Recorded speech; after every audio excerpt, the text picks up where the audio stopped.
Rain stitched silver threads across the city of ironwood as the carriage rattled toward the Wolf King's fortress. I kept my hands folded tight over my mother's ribbon, the only soft thing left in my life. They had called me cursed in the human courts, a mistake born beneath a blood moon. The rumor traveled faster than any horse. "Keep the veil low, Lady Mara," Lark whispered, fingers shaking as she secured the bone-white lace. "They say the Alpha King hates surprises." I almost laughed. Who could be more surprising than a human girl branded by fire? Half my jaw bore the glassy memory of an old blaze, my right eye narrowed when I smiled, and my voice, too calm for a court raised on flattery, offended more than my face ever did. "I am a treaty," I said. "Treaties don't smile." Father adjusted the signet on his hand, diplomat's mask polished to a mirror. "Peace demands courage," he murmured without meeting my reflection. "Peace. Or leverage." Beyond the slit of carriage curtain, the citadel rose, black stone, antlered turrets, banners with a crowned wolf. Alpha. King. Pack. Words like iron gates. When the doors opened and the wet cold rushed in, the hall beyond breathed heat and pine and something feral. A herald's staff cracked the floor. Ambassador Vale, and his daughter, Mara. My name fell into a hush that sounded like pity loaded into crossbows. I tipped my chin anyway. If they would make me an omega among wolves, I would learn the shape of that word and turn it blade edge first. He was already standing when we entered, a dark line cut out of firelight. Cale Draven, Alpha King of Mooncrest, older than the stories, younger than the fear. Broad-shouldered, bare-throated despite the cold, he wore a circlet of black iron set with amber shards that caught torchlight like trapped suns. Around him, war captains and elders flanked a dais carved with hunts and oaths. "Ambassador," the king said, voice like a door dropping its bar. "Welcome to Wolf Ground." Father bowed so low his signet scraped stone. "Mooncrest seeks accord. The bride is offered." Offered. I felt the word like a tug on the veil. Cale's nostrils flared. Wolves scented the world for truth. Mine, apparently, rose from old smoke and crushed violet. A gray-plated woman stepped forward. "Matriarch Sarah," said the whispers, "keeper of law. The rights will be spoken. The silk will rise. And the court will hold its tongue." No one laughed. I stood on marked stone, pulse drumming in my throat. Cale descended from his platform without hurry, a predator who never needed to prove he could run. He stopped a breath away. Through the lace I saw his eyes, not gold, not amber, something older, forest saplit from within. "Mara Vale," he said. "The name fits like a blade." Behind him, a beta with russet hair, Corin Hale, watched with the kind of attention that measures maps and men. Sarah lifted a staff in both hands and the hall quieted into the weight of ritual. By moon and crown, we bind city to forest, words to blood. The last syllable hung, and the king's hand rose toward my veil. I braced for the familiar flinch, mine, theirs, the room's recoil. The lace skimmed upward, and cold air kissed the scar that had remade my skin. I kept my gaze steady. Better to meet a storm than be swept by it. Cale Draven did not speak. He did not blink. He simply stopped, as if a hunter had stepped into the clearing and found the constellation he'd been tracking printed across the ground. The court rustled, a collective inhale, a greedy lean. Sarah's staff rapped once, a warning. The king's eyes traced a line where fire had licked me, not with pity, it was stranger than pity. Recognition, like a word finally remembered. My body remembered other hands, healers, careful, tailors, clinical, courtiers, cruel. His touch, when it came, was different, calloused, deliberate, as if reading a map no one else had learned. "You stood in a burning doorway once," he said softly, a statement that stole the floor from beneath me. "You did not scream." My throat tightened. I had no breath left to waste. At that, something fierce and private moved across his face. He turned to the court, voice thrown like a spear. "I lift the veil and I do not turn away. Any tongue that calls my queen ugly insults the king." A hum rolled the length of the hall, a change in air pressure before rain. Corin's mouth cooled into a line. Father exhaled a fraction. And I, Omega, human treaty wrapped in silk, learned the first rule of wolves: dominance can be a kind of shelter. Feast followed vow the way thunder follows lightning. Meat steamed, cups clanged, and songs ran like rivers, all teeth and memory. I ate little. The crown's weight was not on my head, but on my awareness, a ring of watching eyes. Kale fielded toasts the way warriors parry blows, easy, economical, never exposing throat or back.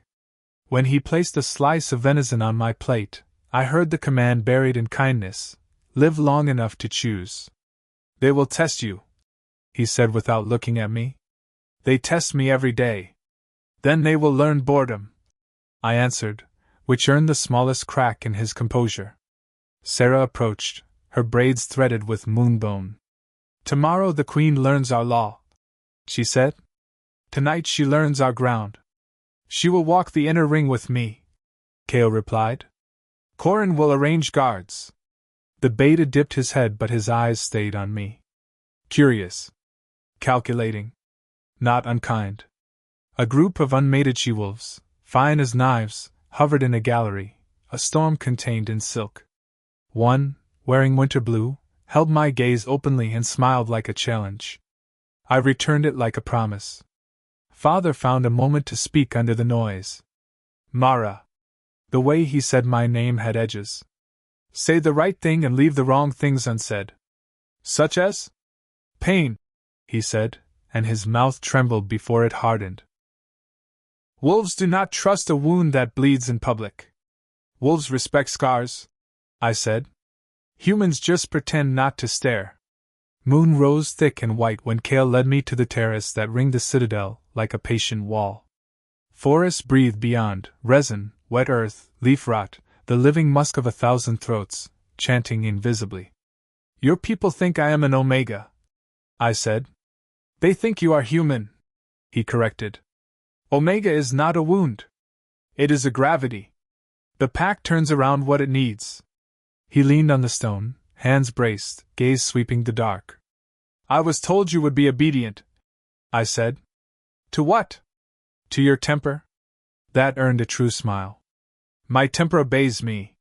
Silence took a quieter shape between us. Why stop when you lifted the veil? I asked at last. Why stand as if struck? He didn't answer for several heartbeats. Once, on the border, I carried a child from a burning house. She bit my shoulder to keep from crying. The scar hidden under his collarbone seemed to burn through the fabric. Fire does not forget the shapes it takes. Heat stung my eyes. You knew me. I knew a scent, he said softer, and a choice. Below, wolves laughed, a bright, animal sound. Above, stars crowded close like curious witnesses. Tomorrow, he said, you will see the hunt called. You bless the run. You keep your ground. If fear comes, say its name. It will bow faster when named. And if it does not, then it runs, he said, because I will chase it. Dawn found me sleepless and stubbornly upright. Lark brought tea, her copper hair escaping pins. They sang until the 3rd hour, she said, setting down a tray. I could hear it through 3 doors. That wasn't singing, I said dryly. That was wolves telling the moon they were louder. She hid a smile and laced me into a gown the color of bruised violets. When she brushed the scar edge, she didn't flinch. I loved her for it. They will ask who I am, I told the mirror. Give them an answer. The mirror seemed to say back in silver, I am the king's choice. In the council room, 12 chairs ringed a map carved into the table, rivers and ridges raised like veins. Sarah tapped a rune. Disputed timber, she said. Humans cut beyond agreed marks. I studied the relief and traced a finger through a V-shaped valley. Flooded last year, I said. They moved lines to dodge sink. Offer them southern pine in exchange for stone right-of-way. Kale looked up, surprised, quickly hidden. Corin's brow cocked. You speak trade, he said. I speak famine, I replied. Trade is how you teach it new routes. A long-jawed captain snorted, but Sarah's eyes warmed a fraction. The king leaned back, appraisal frank and unhurried. "We'll test it," he said.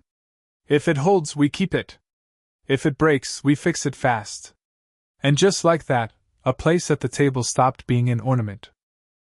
By nightfall the inner courtyard was a mouth of torches.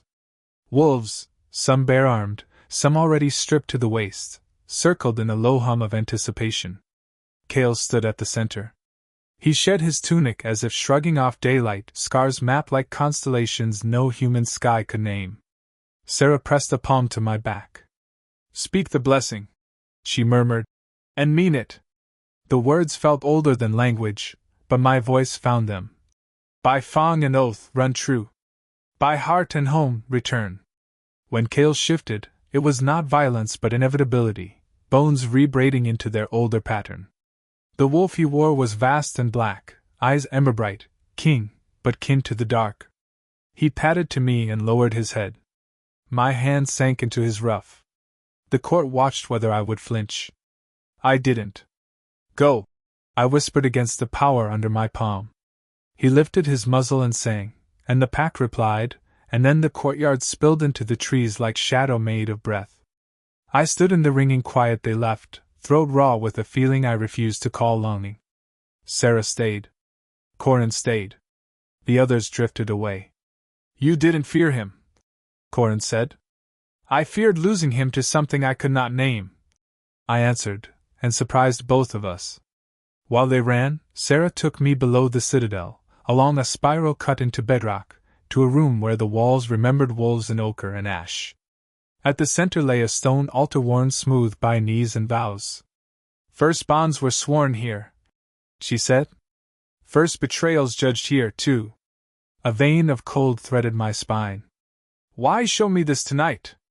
"Because the blood moon climbs in 3 nights," she said, voice even. "And some doors open only then." Corin's presence at my shoulder was the quiet of a blade still sheathed. "The alpha will not force the right," he said. "But a pack knows when a pair is a pair." Sarah's gaze pinned him. "And a beta knows when to leave prophecy to elders." He didn't move. Neither did I. "What becomes of an alpha who refuses his true mate?" I asked. "He rules," Sarah said. "But less." "He lives," Corin added. "But smaller." "And a queen who refuses?" "She breathes," Sarah said, "and carries the breath like a stone." My hand found my ribbon at my throat. "I won't be carried by a story I didn't write," I said. "Then write it," Sarah replied. "Inked in your choosing." The hunt returned like surf, bodies bright with sweat and night, laughter in every tooth. Cale was last, because kings are always last, to be certain there is no one behind them but dark. He was man again before he crossed the threshold, hair wild, mouth wild, eyes careful. "You stood," he said, palm warm against the small of my back, reading the tremor I refused to let my knees show. "I told fear its name," I managed. "Did it bow?" "It thought about it." His mouth slanted. "Next time." When meat and bread were passed and drums woke the stone, he drew me aside into a walled garden where night flowers threw sweetness like spells. 3 nights, he said without ceremony. "I will not ask. I will not hint. I will answer anything." I took the offer like a cup and drank questions until air returned. Why wolves honor scars? Why betas watch kings? Why elders guard rooms beneath the ground? He answered plain or not at all, and the silences were their own truths. When I asked why the court had gone so quiet when the veil lifted, he didn't look away. "Because I froze," he said. "And they have never seen me freeze." "What did you see?" He reached, thumbs smoothing along the place fire had taught me about survival. "The shape of a vow," he said. "The first moment my wolf stopped searching." Word of my face traveled faster than dawn, but not in the way I expected. Where humans whispered ugly like a prayer to a god of cruelty, wolves said scar the way smiths say temper. In the training yards, a girl of 12 with a braid like a whip saluted me with a wooden sword, and when I saluted back, her pride went off like fireworks. In the kitchens, the head cook pressed a heel of sugared bread into my hand and said, "My boy kept his teeth because you moved a timber law."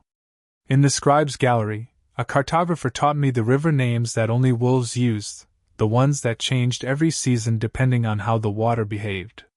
There were still eyes that cut, there are always knives.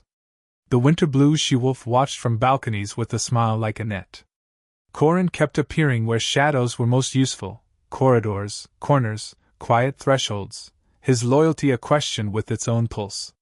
Sarah sent me laws to memorize that smelled like old smoke.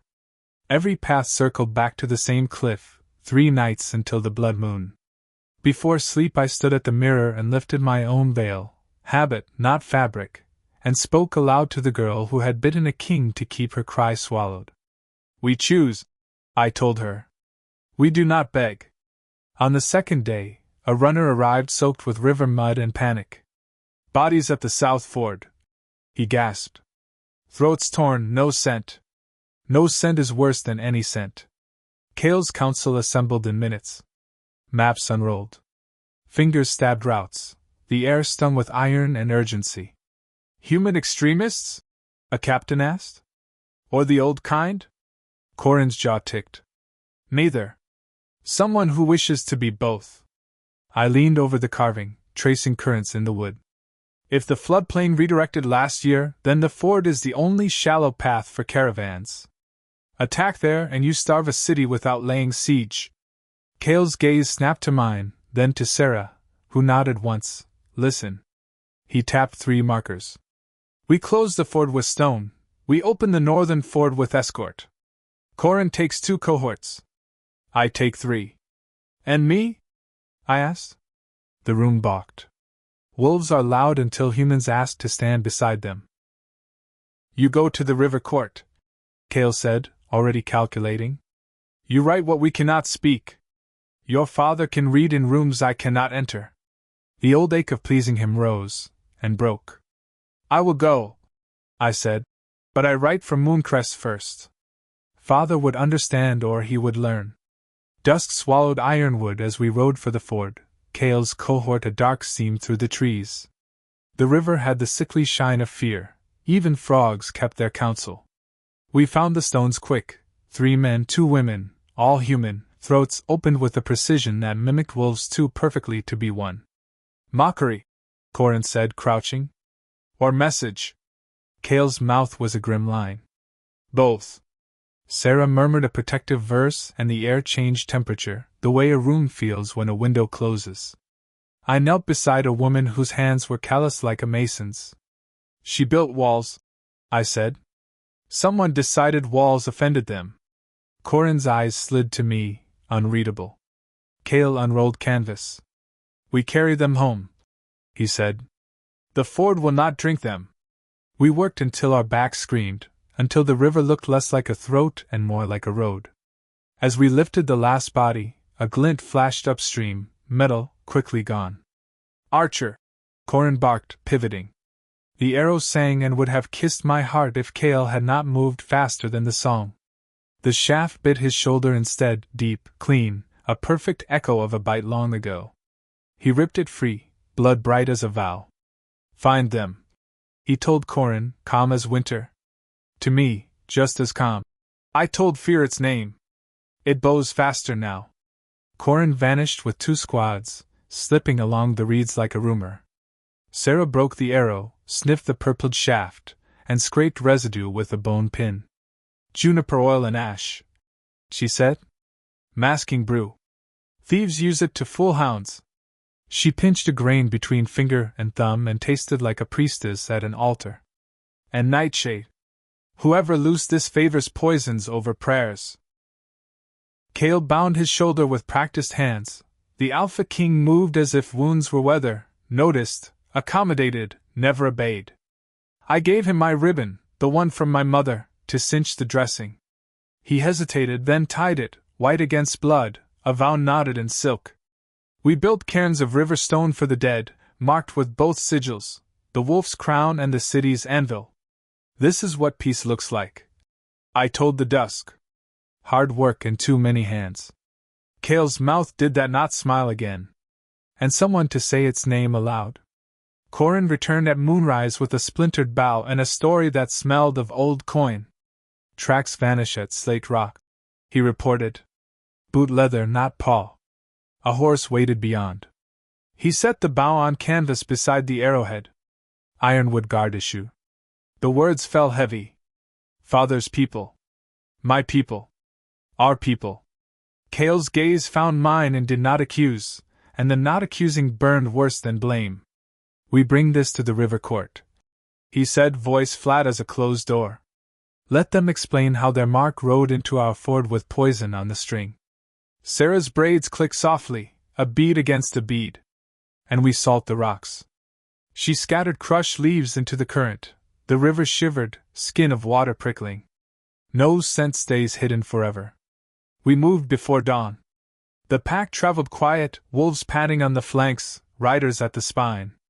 I rode beside the Alpha King, measuring the distance between duty and doubt. If the court denies it, I said, I will press until the lie breaks. If the court admits it, Cale answered, I will keep the forest from answering in kind. Between us the ribbon on his shoulder stained darker, and I knew the decision I carried toward the blood moon had just grown heavier bones. Ironwood received us with bells and barricades. Guards in blue steel bristled, their captain stepping forward with a face carved for saying no. Alpha King, he said carefully, tasting each title for poison. Ambassador Vale is convening the river court. You'll be heard. He eyed the wolf sentinels with the flinching curiosity of men who grew up on stories in which teeth always came last. Sarah did not flinch, Corin did not blink, Cale did not breathe more air than necessary. Inside, the council chamber smelled of wax and old debt. Father stood at the head, jaw set, eyes mapping outcomes faster than any scribe. His gaze caught the makeshift bandage, my ribbon, his wife's ribbon once, and something in him softened, then steeled. We grieve the four dead, he said formally. We condemn whoever did this. The captain placed the bow on the table, the arrowhead beside it. The room went still. This, he said, came from our armory. Whispers leapt like sparks. Father raised a hand. An armory mark proves little. Our weapons sell when coin runs thin. Cale laid 2 fingers on the ironwood crest, a touch that looked like respect and felt like leverage. Then the river court must speak to the trade of death, he said, and to the herbs that stole the scent of it. He tipped his blood toward them, ribbon bright. And to the arrow that moved as if it knew my queen's heart. No one missed the my.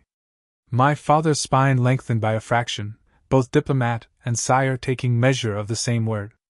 We will investigate, he said, with wolves and men at the table. If the guilt points inward, we will cut it out. His gaze slid to me. Mara, no, Queen Mara, will draft the writ. I wrote until ink ran like river water and my hand cramped.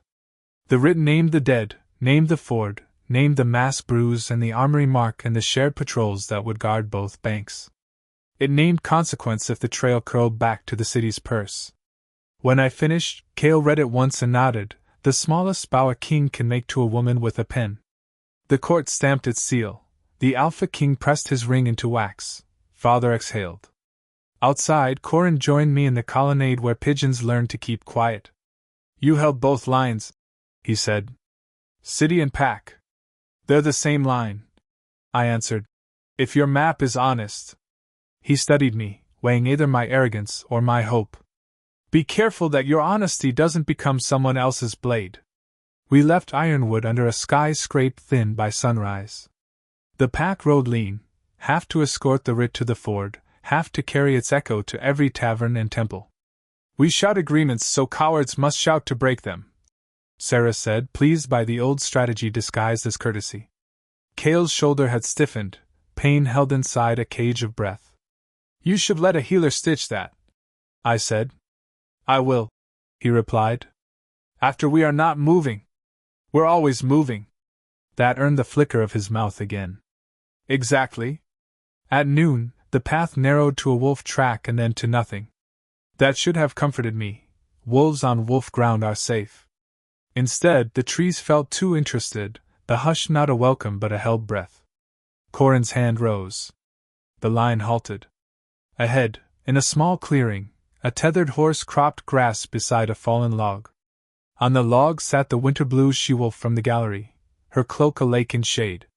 3 guards stood with her, wolf, human, and the third with a face that belonged to either for too long. "Your Majesty," she called, as if we arrived at her invitation. "You bled on my doorstep and did not send word." Cale swung off his horse, casual as a cat. "Lady Nyra," he said. A title, not a name, and the cold that rides under politeness. "Your doorstep is wherever you set a trap." Her smile was frank as a blade. "And yours is wherever you tear them up." Her gaze flicked to me. "Queen." It was not a question, but it tasted like one.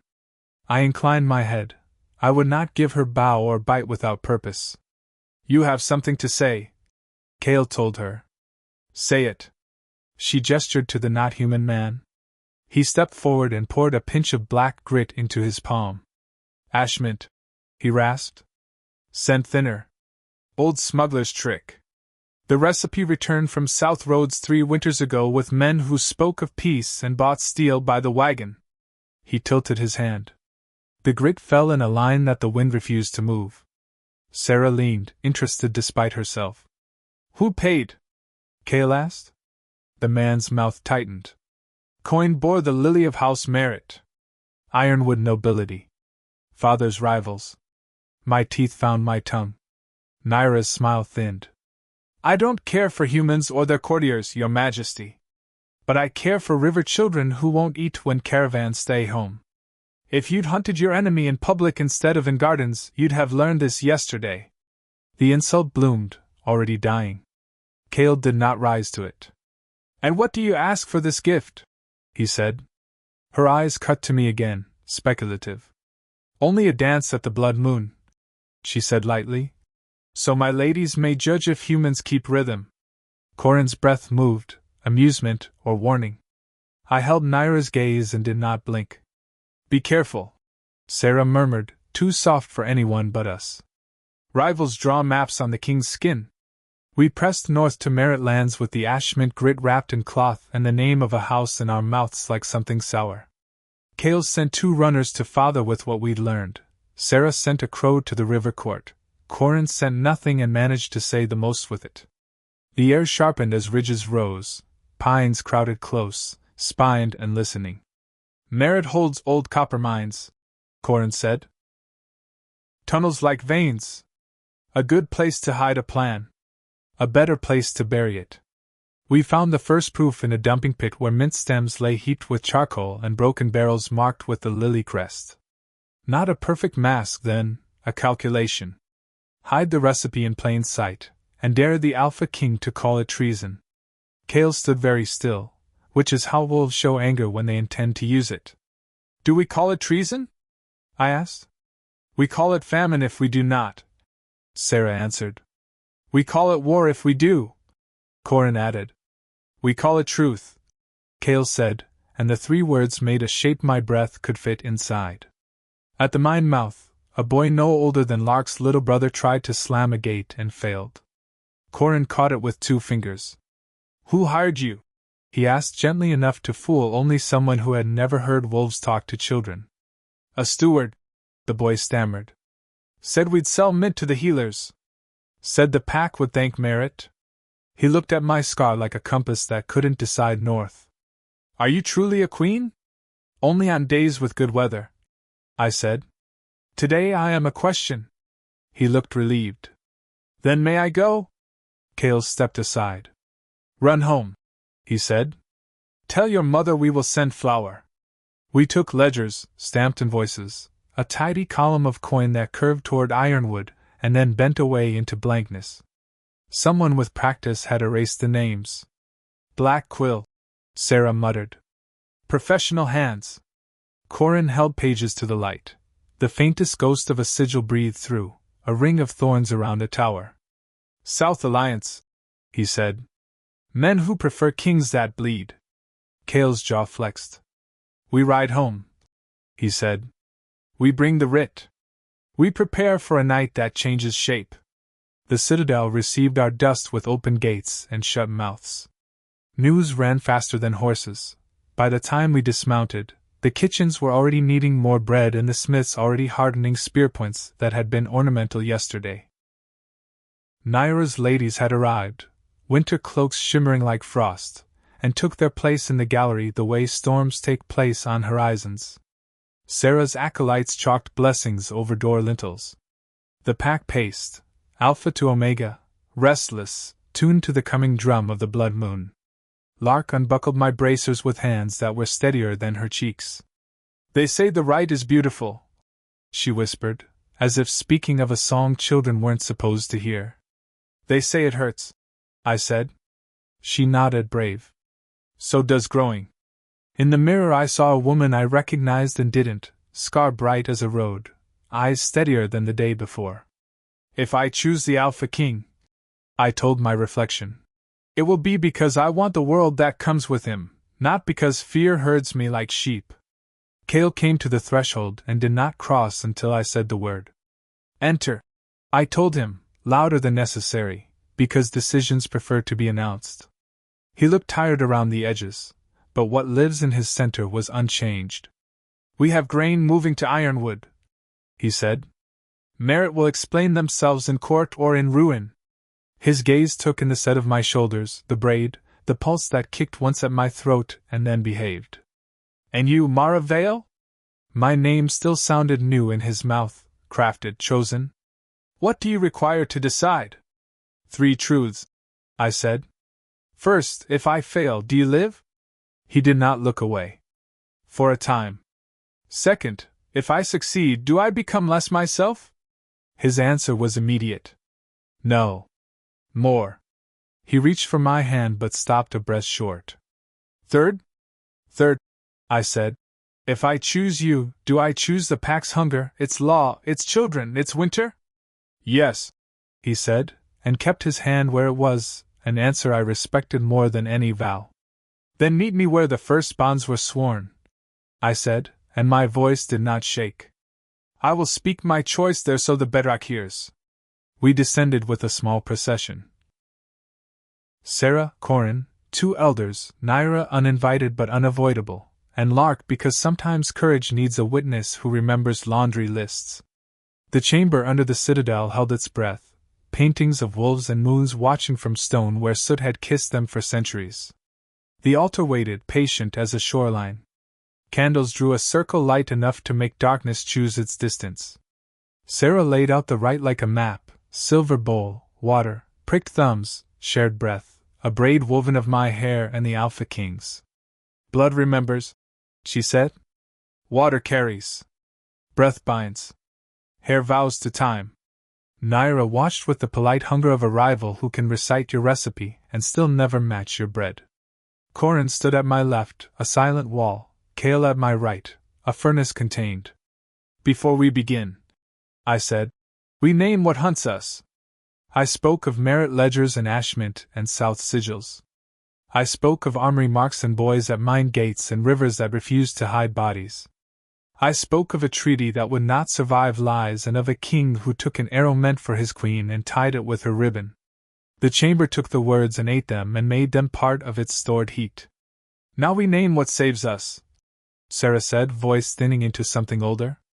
Choice. I turned to Kale. Alpha King, I said. Wolf. Man ruler.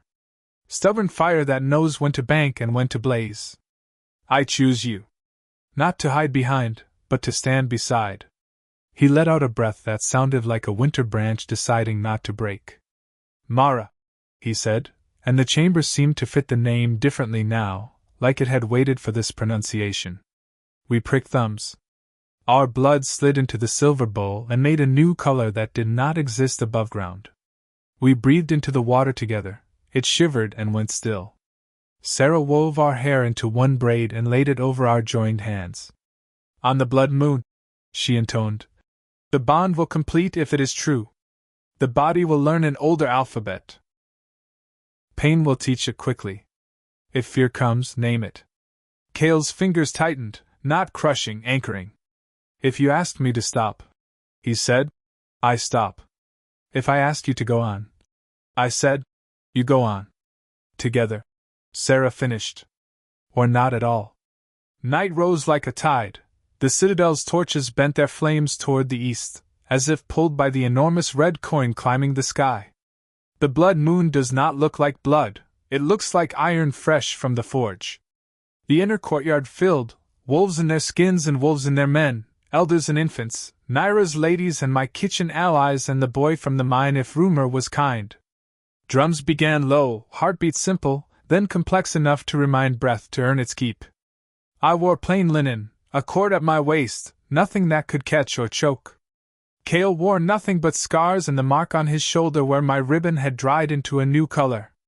Sarah painted 3 lines on my sternum: earth, river, sky. Remember what you are made of, she said. Remember where you return. Corin passed me a cup. Water, he said, and I drank, and it tasted of mountain stone and the day I'd bid a stranger to keep from crying. The pack's song eased upward, a ladder I could climb or ignore. Cale stepped into the circle and lifted his chin. Pack, he called. Here. The sound that answered was not quiet and not loud. It was assent, it was hunger reined into ceremony. He turned to me. Mara Vale, he said. Human. Queen. Omega who refuses to bend unless the world deserves it. Do you come of your will? I do, I said, and the word did not tremble. Sarah cut the space between moments with a single strike of her staff. Begin, she said. Cale shifted first, the way rivers choose their beds, inevitable, ancient. The wolf that stood before me bowed, and I laid my hand between his eyes and felt the engine of him, the disciplined thunder. Fear, I said aloud, because Sarah had taught me where to aim. Your name is loss. The word bowed. Pain, I said. Your name is passage. The word bowed too. I breathed. I stepped forward into a circle where the air smelled like rain on iron. The change, when it came for me, was not a strike, it was a door opening in bone. Heat licked my spine, bright, then brighter, then something that wasn't heat anymore but a memory of how heat becomes shape. The world tilted. My heart hammered a pattern I didn't know and then knew intimately, as if I'd been practicing it every time I climbed a hill and refused to stop. There was pain, yes, clean, not cruel, like a smith teaching metal how to hold an edge. I groaned. The sound began human and ended not. Hands, Cale's, others, were there and then gone, because this part was mine. Scents bloomed like constellations, resin and sweat and the salt behind Sarah's ear, ashmint ghosting from a captain's cloak, the copper penny of my own blood and the cold, clean nothing of the stars. My body found a new balance. The ground rose differently to meet my feet. When I opened my eyes, when I opened them again, they saw in layers, heat overlaid on color overlaid on motion. The pack's voices pealed into a clarity that made my chest ache with recognition. I looked up at the Alpha King's wolf. He was bigger than fear had promised, smaller than love had warned. I lowered my head and he lowered his and the space between us closed like a wound. Sarah's staff struck once, twice, and the song of the pack changed from witness to welcome. Somewhere, a rival swallowed a hard truth and smiled anyway. Somewhere, a beta eased his hand from the knife he had never intended to use. Somewhere, a city exhaled, not knowing why yet. I stood, four-footed, still myself. More, Cale had said. More senses, more hunger, more responsibility. The drum shifted into the pace of running. The gate swung wide as if it had always intended to. Cale surged forward, and I followed, and the pack poured after us into a forest that smelled like work and winter and enemies who would learn, soon enough, that the king they tried to weaken had bound himself to a queen who had learned the names of her fears and taught them to bow. The forest received us as if it had been listening for our steps all along. My paws met earth that felt shockingly familiar, soft moss, sharp pine needles, the hidden give of burrows beneath. The night was not dark, it was layered, alive. Every sound had direction, distance, and intent. I could hear the heartbeat of a hare frozen under a fern 30 paces to the east, and the tremor of an owl's wings shifting in the canopy above, irritated by our passing. Kale's wolf, black as coal dust, eyes emberlit, paced beside me. Not ahead. Not behind. Beside. A declaration. The pack fanned out around us, a tide of fur dissolving into moonlit undergrowth. The run was not for prey tonight. It was for bonding, for my first steps taken as wolf among wolves. I expected the earth to feel foreign, but every stride seemed to unlock something I'd always known yet never named. My body moved without hesitation, muscles remembering an instruction I never received. This is what strength feels like. A thought pulsed through me, not spoken, but sensed, a current in the bond that threaded between Kale and me. He felt it. I felt his answer ripple back in return, a warm surge of pride that bolstered my limbs. We ran until the blood moon sat high above the pine peaks. The pack slowed as one, as if a single mind had passed the command. We gathered in a clearing where moonlight washed the moss silver white. Wolves lay, sat, stretched, groomed, content, energized, at ease.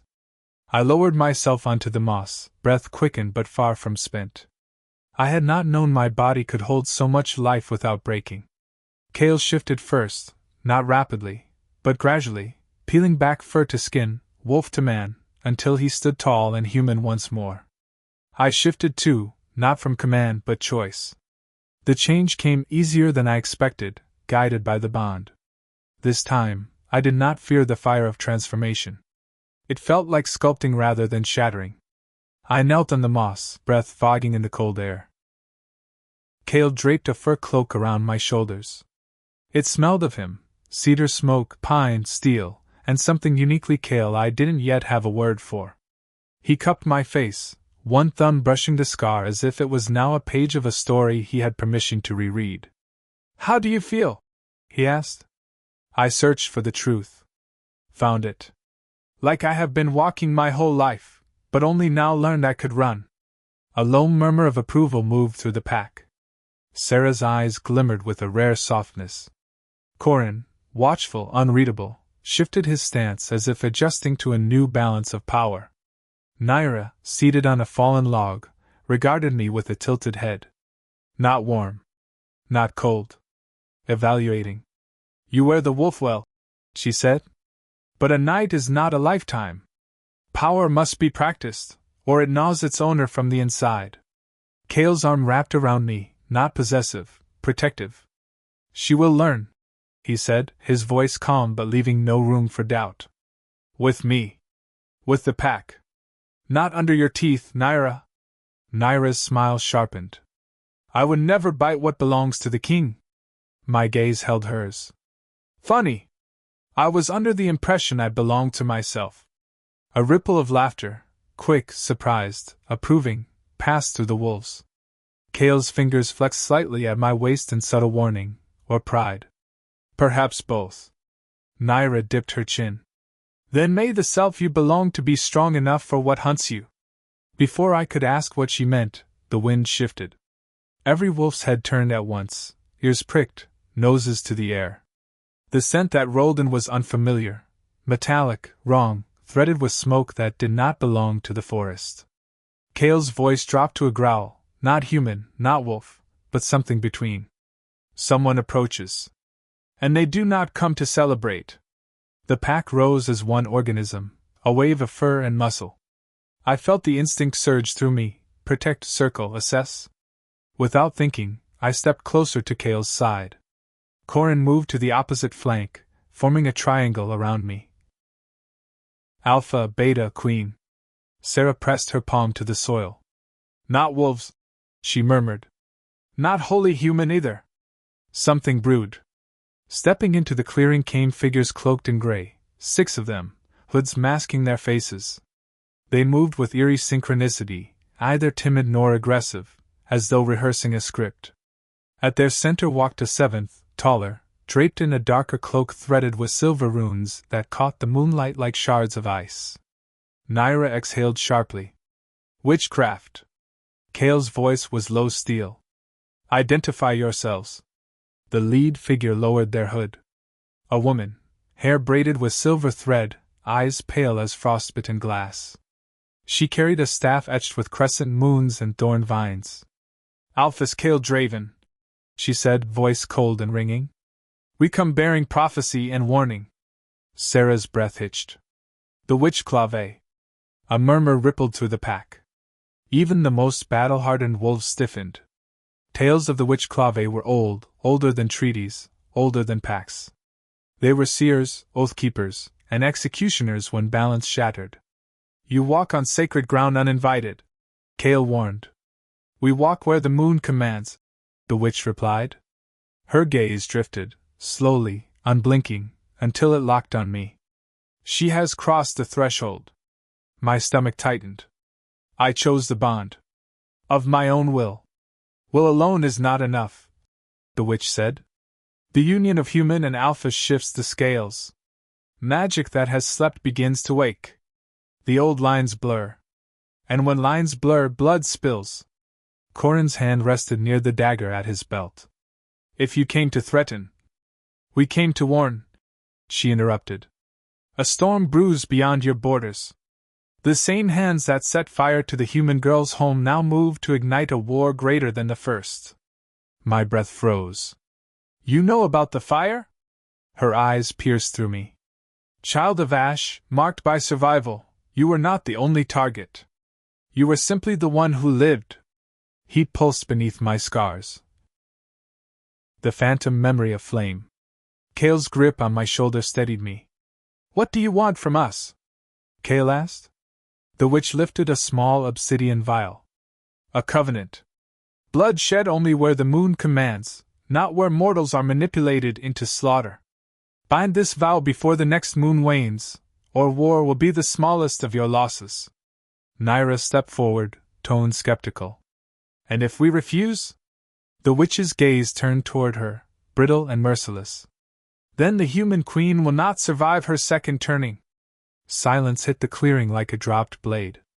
Kale moved, swift, lethal, but the witch raised her hand and the air thickened like sap, holding him mid-step, frozen but conscious. Do not bare your teeth at fate, Alpha King, she said without raising her voice. Fate bites back. Her eyes returned to me. Choose wisely, Mara of Mooncrest. You have gained a wolf, but awakened something older than wolves. The air snapped, the strange pressure dissolving. The witches turned as one and faded into the trees, their cloaks dissolving into fog until only the echo of their words remained. Kale exhaled, fury radiating from him like heat off gorge stone. They dare threaten my queen on Pack land, he growled. Sarah closed her eyes, troubled. They do not threaten Kale. They foretell. The witch Clave has never spoken falsely. Kale looked at me then, eyes burning with a war between protection and fear. Mara, he said, voice rawer than I had ever heard it. If I must tear the moon down to keep you alive, I will. The problem was, I believed him. And something inside me, a new instinct, wild and wolf-born, rose in answer. We will tear it down together. The clearing remained eerily silent long after the witch Clave vanished into the trees, as if the forest itself was unwilling to breathe again. Wolves shifted uneasily, claws scraping earth, fur bristling, ears flat against skulls. Fear was present, yes, but beneath it, something fiercer stirred, defiance.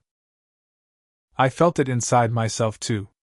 The newly awakened wolf in my blood pushed against my ribs, not panicked, but alert, ready. The witch's warning clung to the air like smoke. Kale's jaw was set in iron. No one threatens my queen, he repeated, quieter this time, and quiet from him was far more dangerous than shouting.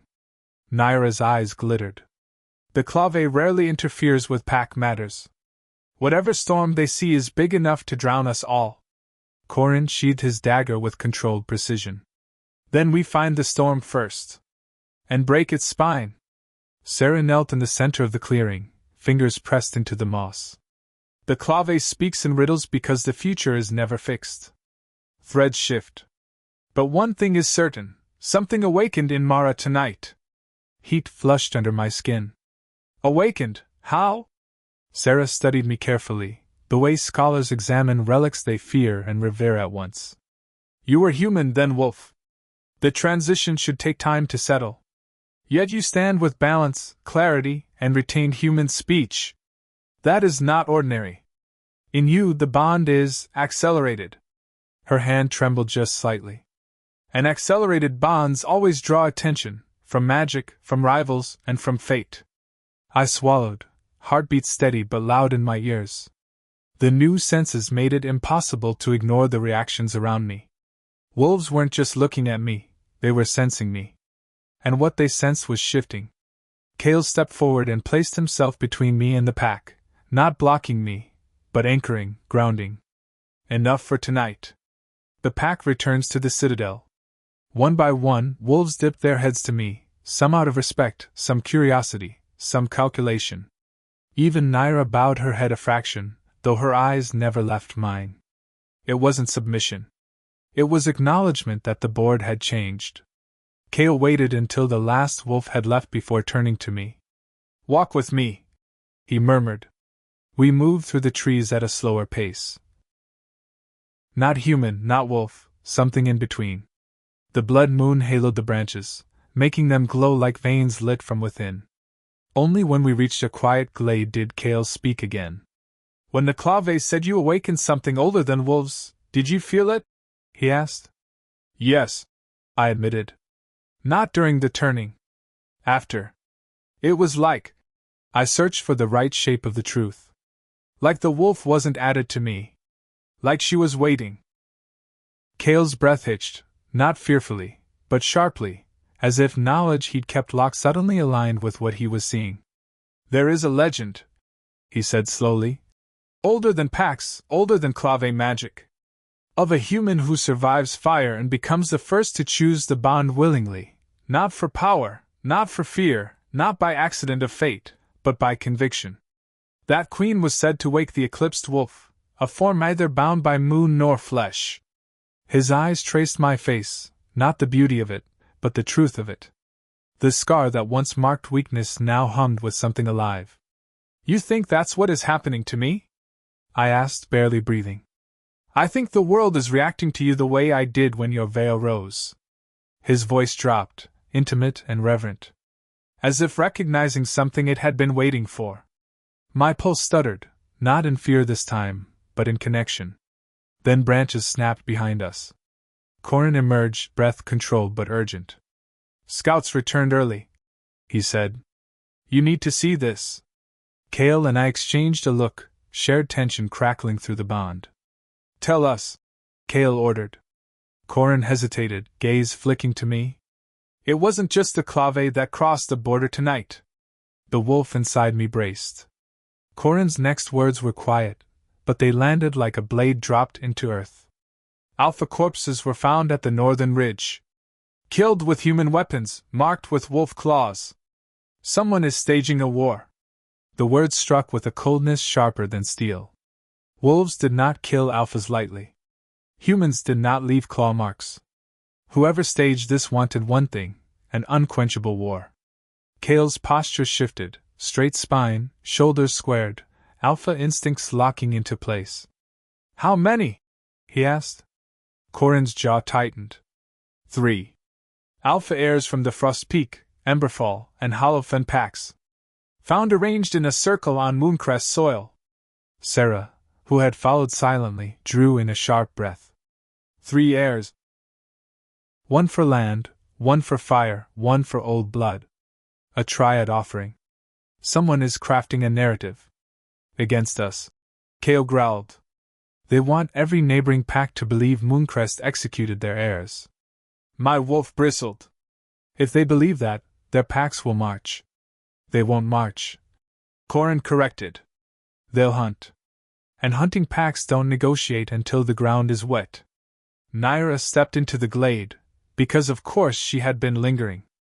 There's more, she said, flicking her braid over one shoulder. Word is already spreading. Not from scouts. From ravens. Someone sent messages before the bodies were found. Sarah's eyes widened. Meaning the messenger knew of the deaths before discovery. Kale's voice dropped to lethal quiet. A coordinated strike and narrative release. They want the other packs enraged before we can present truth. My human mind and wolf instincts fused as one, mapping the strategy. Kill heirs on Mooncrest land. Forge claw marks to blame wolves. Use human weaponry to implicate my people. Spread the story early so emotion outruns fact. My pulse thrummed. It's the fire all over again, manufactured to spark hatred. Corin nodded grimly. But bigger. Broader. This time, the match is pointed at empires, not households. Naira crossed her arms, eyes on me. And with you newly shifted, they will claim the human queen turned feral and killed them to prove her worth. My stomach lurched. They will spin me into the weapon. Only if you let them, Naira said.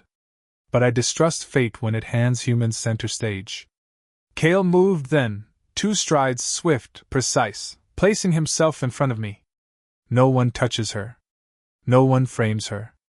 I will burn the forests bare before I allow it. I stepped beside him, not behind. Equal. We can't just defend, I said. Defense is reacting. They want us scrambling. We need to get ahead. Show the truth before the fury roots too deep. Corin's brow lifted. You have a strategy. Yes. Evidence, witnesses, and speed. I turned to Sarah. How long before the rage spreads beyond reason? By dawn, she answered. At sunrise, rumor becomes belief. So we move before dawn. My voice steadied. Secure the bodies, gather scent samples, track prints, and send envoys to the 3 packs with truth, not excuses, evidence. And the whispered moon seal. Sarah murmured. Kale's head snapped toward her. Absolutely not. What is the whispered moon seal? I asked. Sarah hesitated, then spoke. An ancient rite where an alpha pair offers moon oath truth, unbreakable, undeniable. If you speak a lie under the seal, your bond shatters. My wolf flinched at the very idea. Kale's voice cut hard. It would put Mara at risk. She is still settling into the shift. A fractured bond would kill us both. I finished. But my mind was already weaving possibility. If we invoked it publicly, with the dead heirs honored and their families present, the truth would become undeniable. It would stop a war. It might also kill you. Kale snapped, not angry at me, but at fate itself for even presenting the option. Naira's lips curved. The queen hasn't even taken her second moon and already must choose whether to die for peace. How poetic. A growl rolled from Kale's chest, deep, primal. I touched his wrist. I'm not choosing that now. But we need options, not fear. He exhaled long, tension thrumming between us. Corin, he ordered, prepare 2 scouting teams. One to the ridge to gather physical evidence. One to trace raven routes and intercept letters. Already forming. Corin replied, turning. Sarah. Kale continued. Sealed the glade. No rumor leaves except the one we shape. Naira raised a hand. And what would you have me do, Alpha King? Kale met her gaze with iron. You will go to Emberfall. You have ties there. Use them. Tell them Mooncrest invites them to witness truth. Naira's brows lifted, amused. Sending the rival as emissary? Bold. Dangerous. I approve. She bowed, not deeply, but sincerely, and slipped away like a knife returning to its sheath. Kale turned to me, the moon haloing his hair in red gold. Mara, I cannot command what comes next. I will not cage you. But understand, what you choose now shapes not just us, but every wolf and human from here to the Frostlands. The weight didn't crush me this time. I inhaled the night. Smelled pine, iron, danger, destiny. No part of me wanted to run.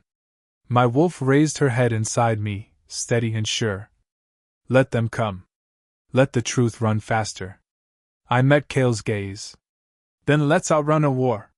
The night that followed was not a night of rest, it was a night of preparation. The citadel became a hive of silent motion. Wolves and humans worked side by side, urgency outweighing old distrust. Scouts departed through hidden forest corridors. Ravens, ours this time, took flight with coded messages. Sarah prepared moon ink, rare and shimmering, that would mark evidence with unforgeable truth. I moved through it all with a clarity I hadn't expected. The wolf in me sharpened my senses, but the diplomat in me, raised on listening for lies in polite rooms, sharpened my strategy. Cale watched the movement of his pack with the precision of a general. When his gaze landed on me, some of that rigid focus softened, but did not weaken. "You should rest," he told me. I shook my head. "Rest is a luxury someone is counting on us to take. You won't win a war on exhaustion." "No," I agreed, "but we might lose one if we pause now." His jaw twitched, not in irritation, agreement. Corin returned first, wolf form shifting mid-stride as he crossed the courtyard. His hands were stained with earth and something darker. "We recovered the bodies," he reported. "Arranged exactly as described. And we found tracks, human boots, deep impressions. But claw marks too. Likely carved." He dropped a curved iron tool on the table. It resembled a wolf's talon, forged to mimic. My stomach nodded. "They crafted false claws." "They planned every detail," Corin confirmed. "Even the spacing is accurate. Someone studied wolves up close. Someone who's seen wolves fight," Cale murmured. His eyes narrowed. "A traitor, or a trained infiltrator." "Or both," I added. Sarah spread a cloth and laid the forged claw upon it. When Mooning touched the metal, it hissed and revealed faint markings, sigils etched inside the curve. Corin leaned in. "That's not a wolf rune." "No," Sarah agreed. "It's human. And not ironwood." I recognized it instantly. An old sigil, a ring of thorns around a tower. "The same mark we saw on the ledger," I whispered. "The South Alliance." Cale exhaled slowly, controlled. "They've been stirring unrest in both wolves and humans. Manufacturing fear. Manipulating both sides into conflict."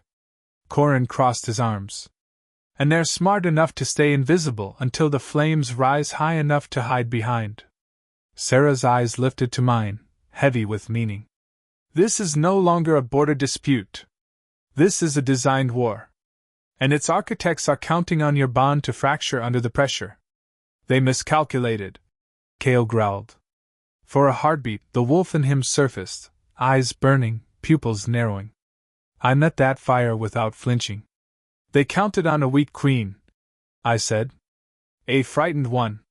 One who would crack under weight." "Will you?"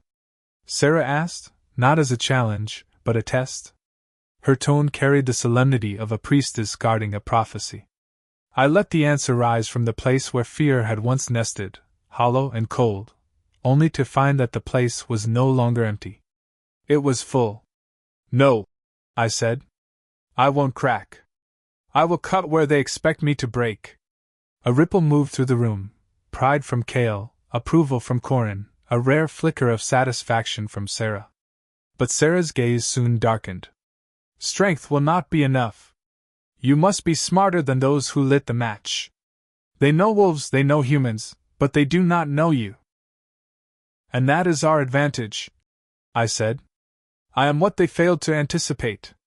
Cale stepped closer, voice low enough for only me to hear. "And I will not let fate, witches, or conspirators shape you into something you're not." "I know," I replied. "But let me shape myself." His breath caught, the kind of inhale men take before they choose to trust. He nodded once. Corin cleared his throat. "We need to move before sunrise. Emberfall is already awake. Fury won't wait for our evidence." Cale looked to me. "If we divide, we weaken. But if we go together, we risk appearing united against the other packs. They must see us as open, vulnerable to truth, not united in aggression," I said. "So we don't send the Alpha King." Sarah's head snapped up. "Meaning?" "We send the Queen." The courtyard stilled. Cale's voice was immediate, instinctive. "Absolutely not.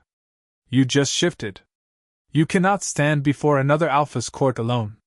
"Not alone," I corrected. "With envoys. With proof. With neutrality. Because a queen who was human is the only symbol of peace that may yet calm them. Corin's eyes narrowed, analyzing. It could work. They'll expect the king to assert dominance. Sending Mara instead signals vulnerability, not weakness, but honesty. Sarah considered it. And the Clave warned that her second turning is the danger. The further she is from Mooncrest, the safer the pack, and perhaps the bond. Cale turned to her sharply. You think I would let her out of sight when witches have spoken of her death? Sarah met his gaze levelly.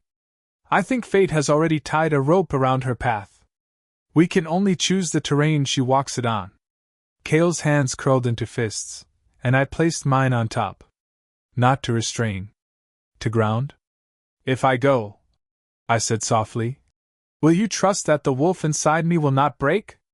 His answer came not from his lips, but through the bond, hot, fierce, unfiltered. I trust your strength more than my own. When he spoke aloud, it was a vow wrapped in gravel. If you go, I go. And if you go, I said gently, we lose the only stabilizing force the other packs still respect. Silence. Then Corin, quietly. I will escort her. Cale's head snapped toward him, eyes blazing. You think I trust you more with her safety than myself? Corin held his gaze steadily. No. I think you trust me to do what you cannot, leave you behind to hold the kingdom while she carries the truth. The air thickened with dominance, pride, conflict. Then Cale's shoulders dropped, just slightly. You bring her back, he said, voice low with command and threat. Corin nodded once. Or I do not come back at all. The moon dipped lower. Time was thinning. I exhaled. So it's decided. At dawn! I leave for Emberfall. The hours before dawn passed in quiet intensity. The citadel grew still, holding its breath for the sunrise that would reshape alliances, or shatter them beyond repair. Corin prepared a small envoy, 2 wolf guards sworn to neutrality, a human scribe, and Sarah, who insisted on coming despite Cale's disapproval. If Emberfall refuses the evidence, she had said, they may still heed prophecy. Cale conceded with visible reluctance. Before we departed, Cale and I stood alone on the moon-washed balcony overlooking the sleeping valley. The sky still held a faint trace of night, the horizon bruised purple with dawn's approach. He took my hand, strong, warm, callous from battle. I don't like this, he confessed, voice raw. Every instinct in me fights it. An alpha protects. A mate does not let his bond walk into danger alone. You're not letting me, I corrected softly. You're trusting me. There's a difference, and it matters. His jaw clenched, but his eyes held mine with fierce devotion. If Emberfall so much as bears a fawn at you, I will. I silenced him with a hand to his chest. No threats. No war words. That's what they want. What we want is peace, or something close enough to protect our people. He exhaled through his nose, battle posture easing only for me. Then hear my vow, Mara of Mooncrest. I straightened, my wolf attentive. He cupped my face, touching both scar and smooth skin with equal reverence. Come back to me. Not because the pack needs you, not because fate bound us, but because I need you. As man. As wolf.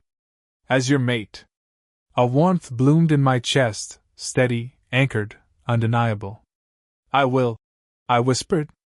But you must make me a promise too. He nodded once. Anything.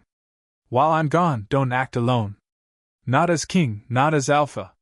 Use your counsel, your allies, even Naira if you must. Don't carry the burden by yourself. We survive this together, or not at all. His eyes softened. You speak as if you've been queen a lifetime already. Maybe I've been preparing for this longer than either of us realized. The first ray of dawn light kissed the balcony stone between us, thin gold, like a line drawn between two choices. I stepped over it, and into his arms. His embrace was not desperate, it was grounding, protective yet honoring the strength he'd seen in me. When we finally broke apart, the sky was shifting fully into dawn. Corin approached at the balcony doors. It's time. Cale didn't release my hand until the last possible moment. When he did, he pressed a kiss to my forehead and murmured, "Return to me, Moon Chosen." Ho! My wolf lifted her head and answered with certainty, "We will." I joined the envoy at the courtyard gate. Horses waited, not for speed, but diplomacy. Wolves running into Emberfall territory would signal hostility. Humans on horseback, escorted and unarmed, offered a chance at truth. As the gates creaked open, Cale stood on the battlements watching, every inch a king, but his eyes searched only for me. I looked back once. Then I rode toward a future waiting to judge us. The road to Emberfall cut through pine-shadowed valleys smudged with early mist. Hours passed beneath hoofbeats and the distant rumble of awakening thunder. It felt as though the sky itself braced for war. When Emberfall's gates came into view, bronze reinforced and flanked by watchtowers, my pulse hammered. Their banners snapped in the wind, crimson wolves over flame. A warning and a history of fire and pride. Guards halted us at spear point.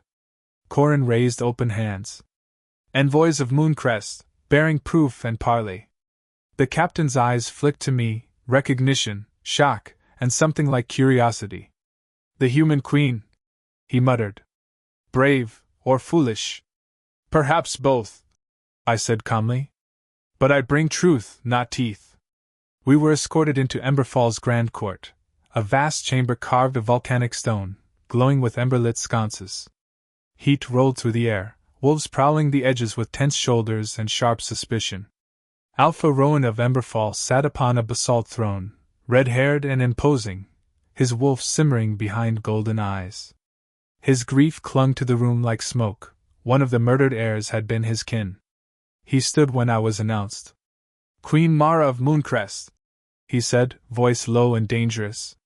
"You bring courage, stepping into the den of a grieving Alpha. Or is it arrogance?" "I bring neither," I replied, stepping forward alone, shoulders squared. "I bring truth before rumor becomes the dagger that guts us all." Whispers rippled. Rowan's gaze narrowed. "Say what you came to say." Quickly. I signaled to the scribe, who unfurled the sealed evidence, the forged claw, the moon ink sigils, sketches of the crime scene, Raven route maps, and Cale's signed oath of accountability to investigate. Sarah stepped beside me, adding the weight of prophecy.